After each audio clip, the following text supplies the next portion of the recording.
নমস্কার বন্ধুরা, আমি রিয়া অভিজিৎ কর চলে এসেছি আজকে নতুন একটা ভিডিও নিয়ে। অনেক দিন পর একটা ভিডিও নিয়ে এসেছি, তাই ভাবলাম তোমাদেরকে একটু শেয়ার করব। কারণ যেহেতু আজকে জন্মাষ্টমী, আজকে বাড়িতে কী গোপু সোনাদের জন্য আয়োজন করা হয়েছে সেটা তোমাদেরকে দেখাবো।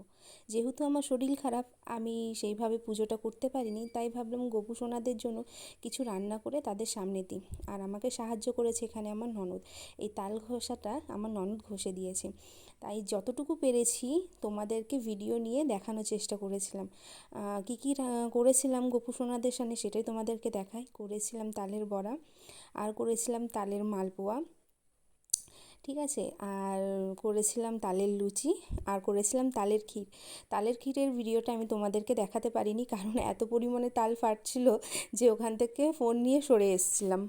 আর আমার ননদের ইচ্ছা ছিল যে তালের ক্ষীর আর তালের লুচি দেবে, আর আমি ভাবলাম ঠিক আছে, তাহলে তালের মালপোয়া, তালের বড়াটা আমি করে দিই। সব কিছুই আমি করেছি, সাহায্য করেছে তোমাদের দাদাভাই আর হচ্ছে আমার ননদ।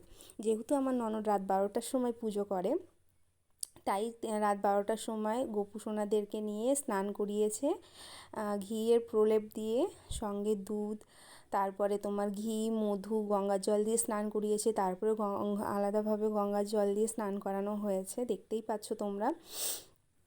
আমার ননদ যতটা প্রতি বছরই রাত 12টার সময় পুজো করে, কিন্তু আমি অষ্টমী লাগার পর সকালের দিকেই পুজো করার চেষ্টা করি। আর স্নান করিয়ে গোপালকে খেতে দিয়ে স্বয়ং দিয়ে দেয়। তারপর ভোর 4টের পরে উঠে আমার ননদ শতনাম পাঁচালি পড়ে নিয়ে তাদেরকে ভোগ লাগায়, পুজো দেয়, যা করার সকালের দিকে করে।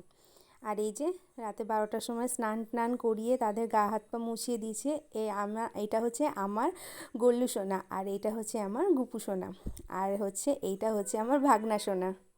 আমি যেহেতু ভালো করে ভিডিও ক্লিপ নিতে পারিনি, যতটুকু পেরেছি তোমাদেরকে দেখানোর চেষ্টা করেছি। আর সকালের দিকে সত্যি কথা বলতে আমি শুয়েছিলাম, ননদ আমাকে ডাকেনি, কারণ যেহেতু আমার শরীরটা ভালো না, ভেবেছে সাজিয়ে গুছিয়ে আমাকে ডাকবে। আর আমি সাজানো গোছানোর ভিডিওগুলো নিতে পারিনি, যতটুকু পেরেছি তোমাদেরকে দেখানোর চেষ্টা করেছি। ভিডিওটা কেমন লাগলো তোমরা অবশ্যই কমেন্ট করে জানিও।